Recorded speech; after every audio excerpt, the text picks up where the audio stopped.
இஸ்லாமியர்களை மதவாதிகள் பயங்கரவாதிகள் அப்படின்னு நீங்க சொன்னீங்கன்னா வேண்டும் எங்க கோரிக்கை.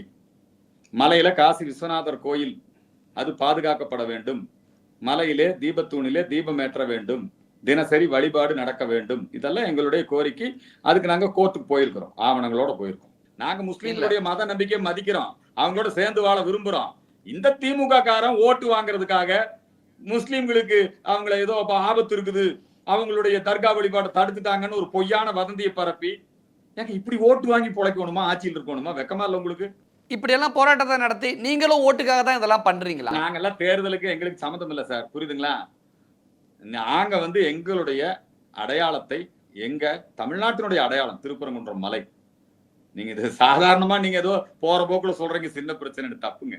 அது எங்க அடையாளம், நாங்க விட்டு கொடுக்க முடியாது. ஒருவேளை பிஜேபியும் இந்து மக்கள் கட்சியும் தமிழ்நாட்டை இன்னொரு அயோத்தியா மாத்த, உத்தரப்பிரதேசமா மாத்த முயற்சி பண்ணல. அயோத்தியா மாத்துங்க, நாங்களா மாத்துறோம், நீங்க தான் மாத்துறீங்க.